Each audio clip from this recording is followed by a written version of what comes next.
What's up, everybody? This is Adam the Movie Guy, and today I'll be reviewing Free Guy. Free Guy comes in at an hour, 55 minutes, and not only did it have great ratings, but it did really well at the box office considering the COVID scare. It brought in $121 million domestically and $331 million worldwide on a budget of $125 million. It came in with a 7.2 rating on IMDb and got 80% on Rotten Tomatoes, but personally I'd give it an 8.5 and is my favorite movie of 2021 by far. The movie boasts an amazing cast including Ryan Reynolds as Guy, Jodie Comer as Millie, Taika Waititi as Antoine, and Joe Keery as Keys. Sorry if I pronounced that name wrong. So in Free Guy, Antoine owns Tsunami, a game company, and creates a game called Free City.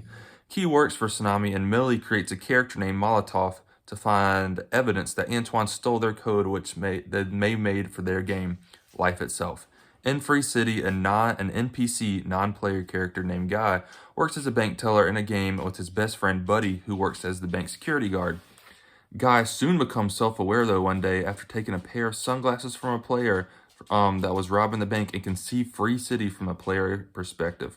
Millie and Guy meet in the game, eventually team up where Guy helps Millie escape from a well-protected area called the stash of the game, where she believes evidences hold that her code was stolen. Key and Millie also realize Guy is not a player and is actually artificial intelligence, AI, that they created for their game. Guy later breaks back into the guarded area and the evidence is handed to him by the owner of the area after he recognizes him as the blue shirt guy that was an internet sensation. And in that evidence, Guy finds the location of that evidence. Outside the game, Antoine tries to reboot the game to save his secret after he figures out Blue Shirt Guy found out where it was. When Millie finds Guy in the game after the reboot, his memory is wiped along with the knowledge of the evidence of their code. Guy's memory is restored though after Millie's avatar Molotov kisses him and he remembers the location of the island that was part of Millie and Key's game. Antoine tries to delete the game after this, but with the help of Keys, Millie and Guy escape, and he starts broadcasting Millie and Guy going to the island so that everybody can see. Antoine then sends Dude a bigger, unfinished version of Guy that was supposed to come out in Free City 2, but Guy ends up befriending him in an awesome scene. Antoine then tries to destroy the servers with an axe. Guy makes it to the island before the last server is destroyed, though, for the whole world to see. Free City 2 then launches and tanks, and Antoine is eventually arrested.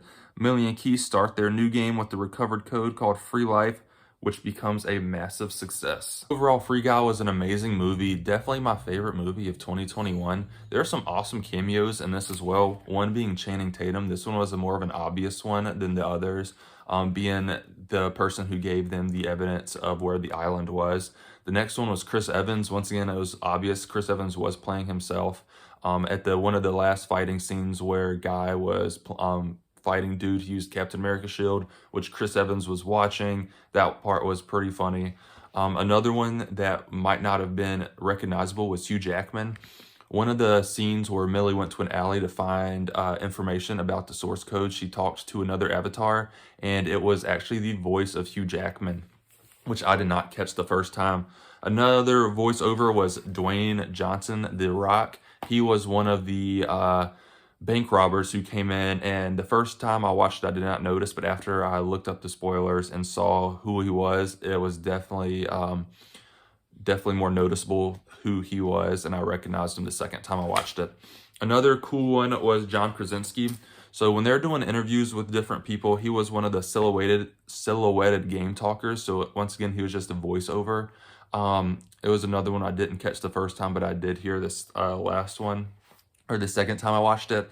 And then Tina Fey as well was also a voiceover. One of the mom of Keith. So Tina Fey was the mom of Keith, the vacuuming in the background of the guy who was eating his Twizzlers. So the actress wasn't Tina Fey, but the voiceover work was from her, which is pretty cool. Overall, this movie was amazing. If there's any other movies y'all would like me to review, please leave it down in the comments. Let me know how you like this one. Thank you. Please subscribe. See you next time.